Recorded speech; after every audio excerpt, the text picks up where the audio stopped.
वो जन्म दिवस को केवल उपहार लेने, पार्टी करने तक ही सीमित रहते हैं। लेकिन क्योंकि आप गुरुकुलीय परंपरा में पल्लवित पुष्पित हो रही हैं, यहाँ का वातावरण आपको स्वतः ही ये प्रेरणा दे रहा है कि हमें अपना जन्म दिवस किस प्रकार से मनाना है, यज्ञ करके मनाना है।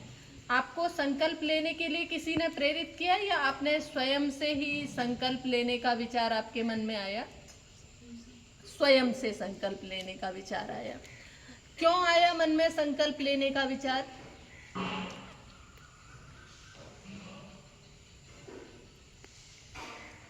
जब भी हम कोई संकल्प लेते हैं हमारे ऊपर वजन पड़ता है ना, एक भार पड़ता है, महिमा जी दबाव महसूस करती हैं। जब हम संकल्प लेते हैं तो हमें अपने आप से ही क्या है, प्रेशर की अनुभूति होती है। और संकल्प लिए बिना कोई छोटे से छोटा कार्य भी नहीं हो सकता है, बड़े से बड़े की तो बात ही नहीं है। यानी दुनिया का छोटे से छोटा, यदि हमें भोजन करना है और भोजन करने के लिए हम संकल्प बनाने के लिए हम संकल्प ना लें तो क्या भोजन बन जाएगा? नहीं बन पाएगा ना। भोजन कब बनता है? जब हम संकल्प करते हैं मुझे भोजन बनाना है, और वो संकल्प मन में धारण करके फिर हम प्रयास पुरुषार्थ करते हैं। यहाँ तक कि हम एक छोटी से छोटी कविता याद करते हैं कि कोई भी दैनिक जीवन का कर्म बिना संकल्प के पूरा नहीं होता है। अभी जंतर मंतर पर बहुत बड़ा आंदोलन खड़ा हुआ। जिन उद्देश्यों को लेकर के वो आंदोलन खड़ा हुआ था, उन उद्देश्यों को तो वो उद्देश्य तो बहुत पीछे हट गए, लेकिन खड़ा हुआ और एक बात पर अड़ा रहा कि हमें जो शिक्षा मंत्री हैं उनको हटाना है। प्रयास किया, पुरुषार्थ किया, सभी जितने विरोधी दल थे सारे सम्मुख आए, एकजुट हुए, इकट्ठा हुए। उन्होंने संकल्प किया कि इसको हटवाना है, तो उन्होंने छात्र शक्ति का अपने हित में प्रयोग किया और छात्र शक्ति के बल पर जो है शिक्षा मंत्री को इस्तीफा दिलवा भी दिया। मैं मतलब इसको अच्छा नहीं मान रही, लेकिन मैं आपको एक संकल्प की शक्ति बता रही हूँ कि संकल्प में कितनी शक्ति होती है, संकल्प में कितनी ताकत होती है। आपने देखा होगा बहुत बड़े बड़े व्यक्तित्व होते हैं, जीवन में बहुत अच्छा करते हैं, बहुत ऊंचा करते हैं, या जिनकी हम पूजा करते हैं, जो हमारे आदर्श रूप में हैं, सम्मान रूप में हैं। चाहे हमारे महर्षि स्वामी दयानंद जी हों, युग प्रवर्तक भगवान श्री कृष्ण हो, मर्यादा पुरुषोत्तम श्री राम हो, महावीर स्वामी हो, या जो भी हमारे आदर्श रहे हैं, महारानी लक्ष्मीबाई हो, चेन्नम्मा हो, दुर्गावती हो, वीर सावरकर हो, सुभाष चंद्र बोस हो, इन्होंने यदि संकल्प नहीं लिया होता तो आज ये हमारे आदर्श के रूप में स्थापित नहीं होते। तो आदर्श जो भी होता है, आदर्श बनने के लिए पहले क्या करना पड़ता है? घिसना पड़ता है, एक कसौटी से निकलना पड़ता है। शीशा बनने की प्रक्रिया पता है आपको कैसे बनता है शीशा? हाँ, इनको पता है, बताइए शीशा कैसे बनता है? बालू और सिलिका इनके मिश्रण से एक प्रक्रिया में उनको बहुत उच्च ताप पर पकाया जाता है, उसके बाद में शीशा निर्मित होता है, जिसमें हम अपनी छवि को देखते हैं। यानी उसको भी वहां तक पहुंचने के लिए तपना पड़ा है, दूसरा का प्रतिबिंब दिखाने के लिए शीशा को शीशा बनने का प्रयास पुरुषार्थ करना पड़ा है। तो हमें भी अपने आप को परिष्कृत करने के लिए, परिलक्षित करने के लिए क्या करना है? बहुत प्रयास, बहुत पुरुषार्थ और बहुत मेहनत करनी है। हमें जो आसान रास्ता है वो हमेशा आकर्षित करता है। प्रत्येक व्यक्ति को, प्रत्येक प्राणी को जो सरलता होती है ना, वो सबसे अच्छी लगती है। जहाँ हमारे ऊपर बोझ आया वहाँ से हम हट करके भागने का प्रयास करने लगते हैं। ऐसा ही होता है ना, जब हम व्यायाम करते हैं, कोई किसी आसन को करने में हमें कठिनाई हो रही हो तो हम क्या करते हैं? अब जल्दी से ये अलम बुलवाएं और हम इस आसन से मुक्ति पाए। या कोई कक्षा ऐसी होगी, कोई विषय ऐसा होगा जिसको पढ़ने में आनंद नहीं आता होगा, है ना। किसी विषय में तो आनंद आता होगा, लेकिन कोई विषय ऐसा हो सकता है जिसमें आनंद नहीं आता, और वो सबका हर एक व्यक्ति का अलग अलग हो सकता है। तो अब उसको उस कक्षा में क्या लगता है कि जल्दी से क्या हो, जल्दी से घंटी लगे और ये कक्षा समाप्त हो। मेरी भी कक्षा में ऐसा लगता होगा शायद, कुछ सोचते होंगे कैसे भी करके आज ये प्रथमावृत्ति की कक्षा की छुट्टी हो जाए तो भैया हम तो मुक्ति। ऐसा हो सकता है, कोई ऐसा विचार करते होंगे, क्योंकि जोर पड़ रहा है, शरीर पर बल पड़ रहा है, और उस बल, उस प्रेशर से जो बच्चा निकल गया, उस तनाव को जो झेल गया, वो लाखों में एक हो जाता है। और जो उस तनाव से हार गया, जैसे आपने एक कहानी सुनी होगी पत्थर की मूर्ति वाली, सुनिए। एक पत्थर की मूर्ति होती है, पत्थर की मूर्ति में जो पत्थर है वो भी उसी खदान का है, जो सीढ़ी में पत्थर लग रहा है वो भी उसी खदान का है, दोनों एक ही खदान के हैं, एक ही जगह से निकाले गए हैं, एक ही दोनों पत्थरों की क्वालिटी है, पर एक जो है पूजा जा रहा है, दूसरा जिस पर पैर रख करके हम निकल रहे हैं। दोनों में अंतर क्या है?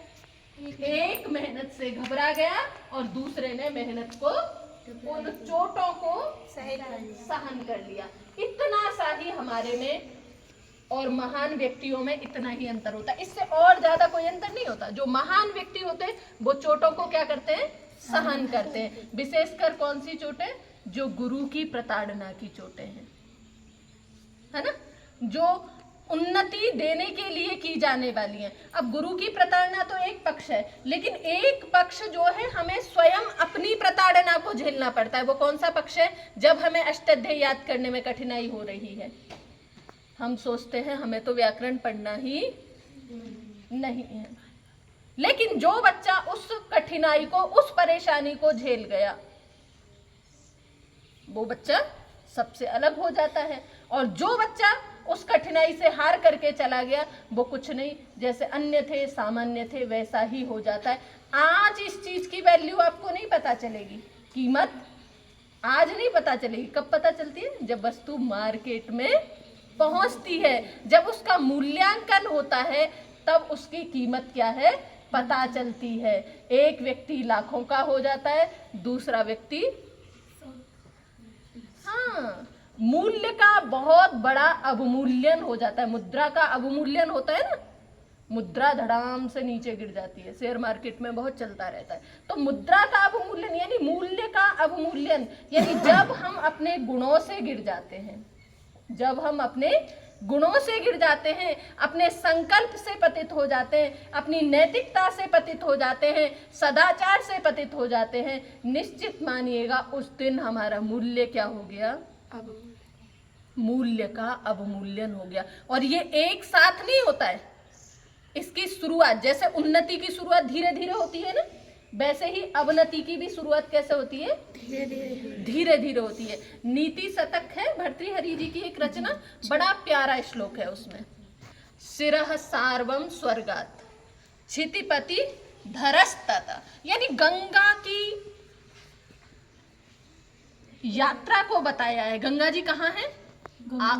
सबसे पहले गंगा जी का जो उत्पत्ति मानी जाती है, गंगा जी आकाश में थी। कहाँ थी? आकाश में थी। आकाश से कहाँ आई? शिव जी की जटाओं में आई। शिव जी की जटाओं से कहाँ आई? हिमालय पर्वत पर आई। हिमालय पर्वत से कहाँ पर आई? नीचे नीचे हिमालय, हरिद्वार नीचे आ गई ना, पर्वत से भी गिरते गिरते नीचे आई ना। अब उस हरिद्वार से भी नीचे नीचे नीचे मैदानी क्षेत्रों में, वहां से भी आपका यूपी, बिहार, पश्चिम बंगाल होते होते कहाँ चली गई? सागर में। सागर में चली गई ना, यानी गिरना शुरू किया तो गिरती गिरती गिरती चली गई, और एक ऐसी गिर जाती है कि उनका पानी पीने योग्य नहीं रहता। जो है मनुष्य के पतन का भी प्रोसीजर यही है। एक बार हम कहीं से गिरना शुरू करते हैं, यानी एक बार एक छोटी सी न्यूनता यदि हमारे जीवन में आती है तो वो छोटी सी न्यूनता भी हमको क्या कर जाती है, फिर गिराती गिराती गिराती। यूँ सोचते हैं ना, एक ही तो है, छोटी सी गलती ही तो है, लेकिन यदि हम एक बार अपने संकल्प से पतित हुए तो क्या है, फिर हमारे अंदर आ जाता है आलस्य, फिर हमारे अंदर आ जाता है अकर्मण्यता। जितने शत्रु है ना, वो नजर लगाए, टकटकी लगाए बैठे रहते हैं कि ये कब कहाँ पर मुझे अवसर प्रदान करे और मैं इसके अंदर एंट्री करूं। प्रवेश करने के लिए, हमें नीचे गिराने के लिए हमारे शत्रु हर समय तैयार है, अंदर के भी और बाहर के भी, दोनों तरफ के शत्रु हैं। आपको जो आपके बड़े अच्छे मित्र नजर आते होंगे ना, लगते हैं ना ये तो मेरी बेस्ट फ्रेंड है, वो बेस्ट फ्रेंड इस दृष्टि में रहती है, इस नजर में रहती है कि कब यहाँ किसकी मुझे कमी नजर आए और कब मैं इसका फायदा उठाऊं, कब मैं इसकी शिकायत करूं। यानी आपके जो सबसे अच्छे मित्र हैं वो भी आपके अवनति की प्रतीक्षा में बैठे हुए रहते हैं। जैसे हमारे बाहरी शत्रु हमारी प्रतीक्षा करते हैं हमारी अवनति की, हमें नीचे गिराने की, वैसे ही हमारे आंतरिक शत्रु भी हमारी प्रतीक्षा में बैठे रहते हैं कि ये व्यक्ति कब किस क्षण कमजोर हो। क्योंकि कमजोरी के क्षण प्रत्येक व्यक्ति के जीवन में आते हैं। ऐसा नहीं है मेरे जीवन में नहीं आए या नहीं आएंगे, आपके जीवन में नहीं आएंगे। हर एक व्यक्ति के जीवन में कहीं ना कहीं कमजोरी का क्षण आता है। सामने बहुत अच्छी मिठाई रखी हुई है या बहुत अच्छी वस्तु रखी हुई है, एक मन करेगा उठा के खा लूं, करता है, आता है ये क्षण, लेकिन बस यहीं पर हमारी परीक्षा होती है, हम उठा के खा लेते हैं या नहीं खा लेते। ये कमजोरी का क्षण था। आपने कोई त्रुटि कर दी, कोई गलती कर दी, आपने गलती से किसी की वस्तु उठा ली, आपके जीवन में कमजोरी का क्षण आया, आपने वो वस्तु उठा ली और जब पूछा गया कि भाई तुमने ये किया है क्या, उस समय आप डांट के भय से क्या कर गए, झूठ बोल गए।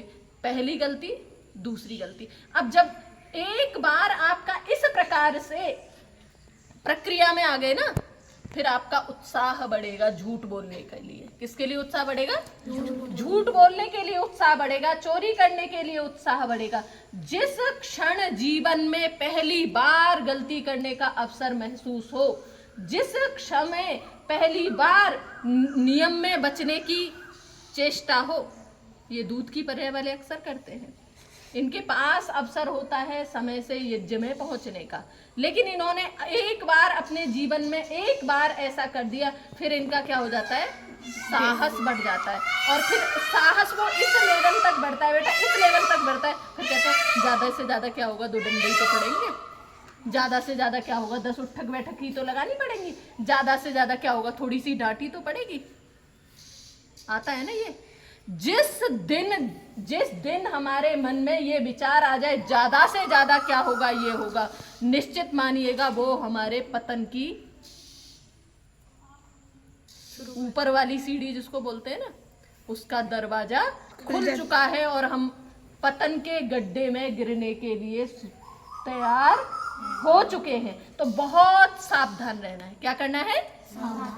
बहुत सावधान रहना है, अपने अंदर के शत्रुओं से भी और बाहर के शत्रुओं से भी, क्योंकि हम क्या हैं, विद्यार्थी हैं। क्या है हम? विद्यार्थी। विद्यार्थी मतलब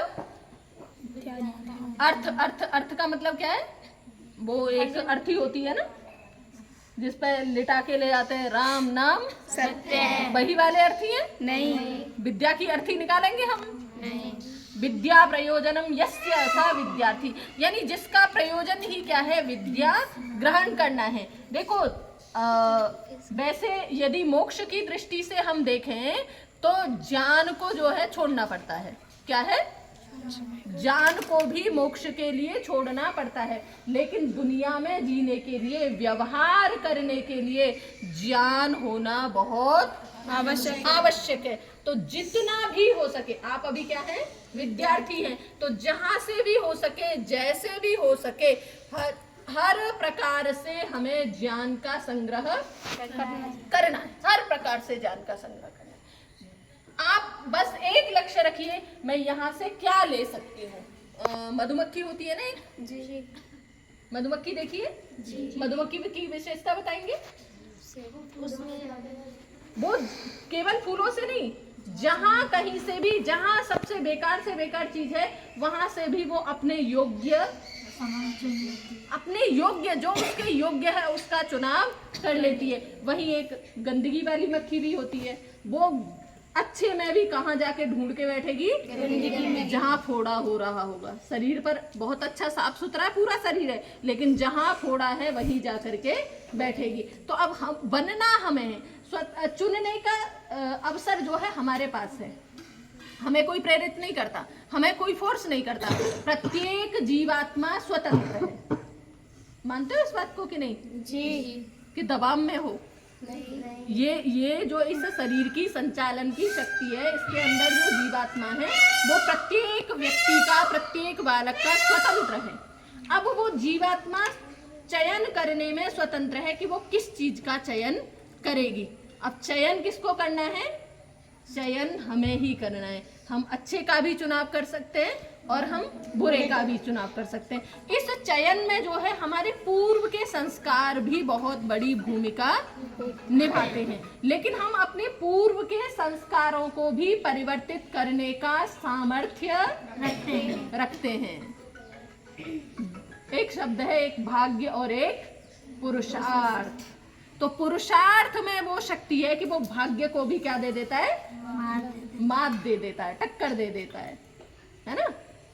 तो हमें पुरुषार्थ से जो है हम अपने बुरे से बुरे कर्म को भी परिवर्तित करने का सामर्थ्य रखते हैं। जैसे कोई बच्चा गरीब परिवार में जन्म लिया, लेकिन उसने पुरुषार्थ किया, तो वो क्या गरीबी को क्या कर देता है? मात दे देता है। यदि किसी बच्चे ने बुरे परिवेश में, बुरे वातावरण में, गाली गलौज वाले वातावरण में जन्म लिया और गाली गलौज करना सीख गया, चोरी करना सीख गया, उसके बाद भी पुरुषार्थ करके वो अपनी उन दुष्ट प्रवृत्तियों को त्याग सकता है। तो ये शक्ति, ये सामर्थ्य किसके अंदर है? हमारे स्वयं के अंदर है कि हम अपनी सद प्रवृत्तियों को क्या करें? जागृत करें। दूसरों को नहीं देखना है, क्योंकि हर एक मनुष्य का, हर एक बालक का स्वभाव अलग है। हर कोई हो सकता है दूसरों की टांग खींचने में ही आनंदित होता हो, कोई ऐसे बहुत होते हैं। कोई बच्चा अच्छा पढ़ रहा है ना, गुरुओं का प्रशंसा पात्र हो रहा है, देखो आजकल तो इन्हीं की चल रही है, अब तो इन्हीं की मानी जाएगी। ऐसे होंगे आपके अड़ोस पड़ोस में जो इस क्रियाकलाप से बड़ा आनंदित होते होंगे। तो ऐसे व्यक्तियों को क्या करना है? इनको मानना है कान खजूरा। क्या मानना है? कान खजूरा। दूर, जैसे कान खजूरा कहीं दिख जाए तो फेंको दूर। ऐसे ही ऐसे व्यक्तियों की बातों को क्या है? कान खजूरे की तरह दूर फेंक दो। बेकार है, अपवित्र है, ग्रहण करने योग्य नहीं है। यानी हम अपने भोजन में किसी अपवित्र वस्तु का ग्रहण करते हैं? नहीं। बहुत सावधानी के साथ में पेट में ले जाते हैं ना। तो हमारे कान ये भी तो ग्रहण करने के साधन है ना, हमारी आंखें ये भी ग्रहण करने की साधन है ना। तो कैसे हम इनसे किसी भी गंदी आदत को, गंदी बात को सुन लें, देख लें? नहीं करना चाहिए ना। तो हमें हर समय, प्रत्येक क्षण सावधान रहना है। और ये क्या है? ये जन्म दिवस जो है ये हमें सावधान करने का अवसर है। क्या है? सावधान करने का अवसर। सावधान करने का अवसर है, सावधान रहने का अवसर है। जो जितना सावधान होगा वो उतना बड़ा बनेगा, विशेष बनेगा। और जिसको बड़ा बनना है, विशेष बनना है, सबसे पहले जो है उसको गूंगा बहरा बनना पड़ेगा। क्या बनना पड़ेगा? गूंगा बहरा। अब गूंगे बहरे बनेंगे तो काम कैसे चलेगा?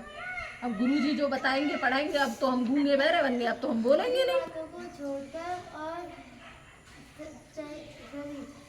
बुरी बातों को छोड़कर और अच्छी बातों को सुनने के लिए। हाँ, एक जो है जीव होता है भृंगी, जानते हो? आपने देखा होगा, अपने यहाँ गुरुकुल में बड़ी है भृंगी। जगह जगह वो मिट्टी के ढेले से लगे हुए होते हैं। आपके कमरों में भी, बरामदे में भी लगे हुए होंगे। जहां उसको अवसर मिलता है वो वहां बना लेता है, बन जाता है ना। कुछ और भी कुछ बोलते हैं या हाँ? क्या बोलते हैं?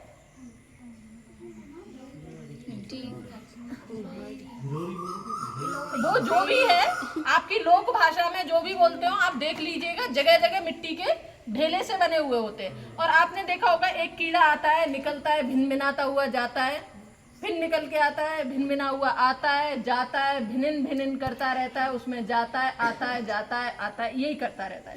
अब जो वो भृंगी है वो करता क्या है? वो दूसरे कीड़ों के अंडों को इकट्ठा करता है। क्या करता है? दूसरे कीड़ों के अंडों को इकट्ठा करता है और उसमें जो मिट्टी का जो आवास बनाता है उसमें रखता है और उसको पूरा साउंड प्रूफ बना देता है। कैसा बना देता है? Sound proof. यानी साउंड प्रूफ माने बाहर की आवाज कोई उसमें नहीं आ सकती। कौन सी आवाज? केवल जो वो भृंगी सुनाएगा वही केवल वो मात्र सुन सकता है। तो वो भृंगी क्या करता है? वो बार बार आता है और उसके कान में एक कहता है तुम भृंगी हो, फिर चला जाता है, फिर आता है तुम भृंगी हो, फिर आता है, फिर चला जाता है। ऐसे ही करके वो अंडा जब से बना तब से उसको निरंतर क्या एक ही शब्द सुनाता है, क्या है? तुम भृंगी हो, तुम भृंगी हो, तुम भृंगी हो। उसका परिणाम क्या होता है?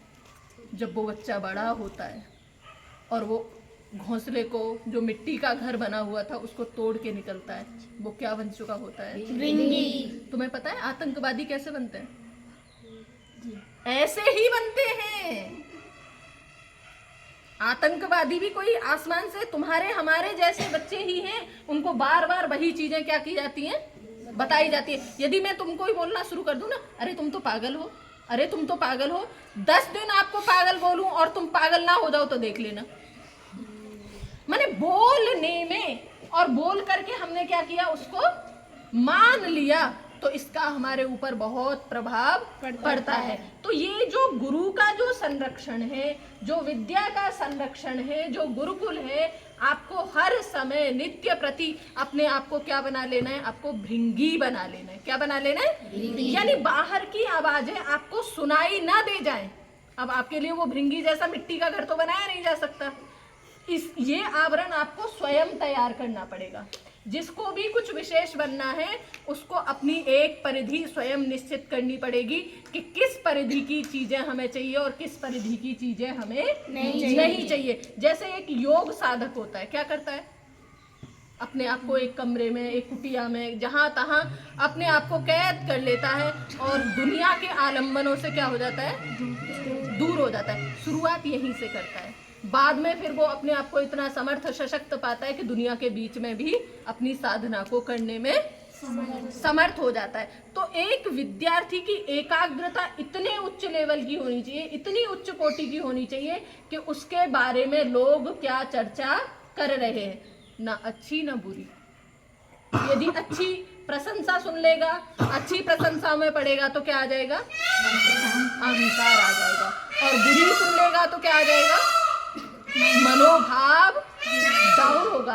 कितने भी अच्छे से अच्छा क्यों ना हो, लेकिन बातों का प्रभाव पड़ता है। तो अपने आप को इतना समर्थ बनाइए, इतना सशक्त बनाइए, दुनिया की बातों का, दुनिया की चीजों का आपके ऊपर कोई फर्क नहीं पड़े। आपके ऊपर केवल फर्क पड़ना चाहिए आपके गुरुजनों की बातों का। आपके ऊपर केवल फर्क पड़ना चाहिए आपके लक्ष्य का, आपके उद्देश्य का, आपके पुरुषार्थ का, आपके माता पिता की सद्भावनाओं का। इसके अलावा अन्य दुनिया की कोई चीज आपको प्रभावित नहीं करे। इस संकल्प को क्या करना है? हम सभी को धारण करना है। जन्म दिवस तो प्रियांशी जी का है, लेकिन बातें तो हम सबके लिए बहुमूल्य है ना, हम सबके लिए अमूल्य है।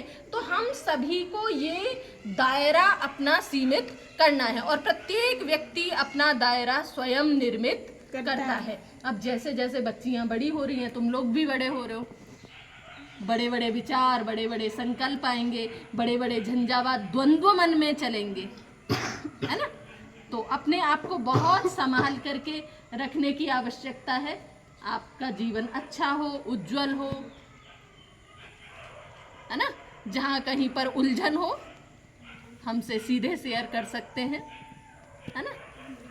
आपकी समस्याओं का समाधान होगा। जो हमसे संभव है वो करने का प्रयास करेंगे।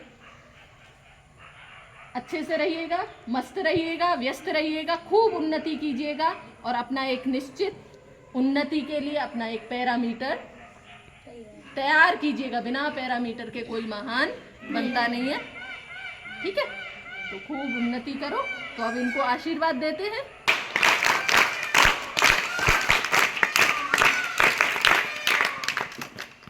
तो फूल हैं भाई, पुष्प हैं, देखो आह्लादित करते हैं, प्रसन्न करते हैं, सुगंधी खेलते हैं, है ना।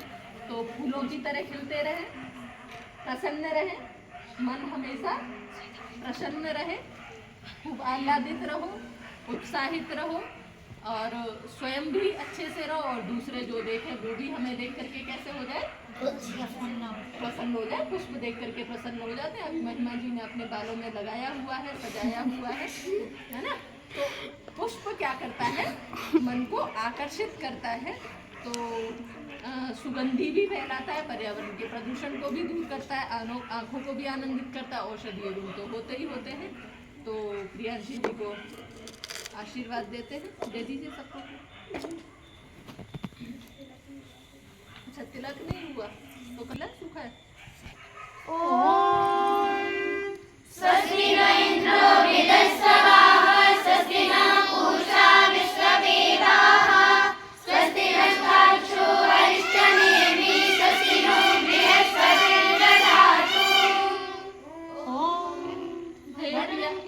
हे प्रियांशी,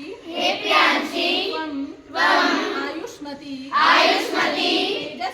तेजस्विनी, वर्चस्विनी, यशस्विनी, श्रीमती, विदुषी, भूयाः।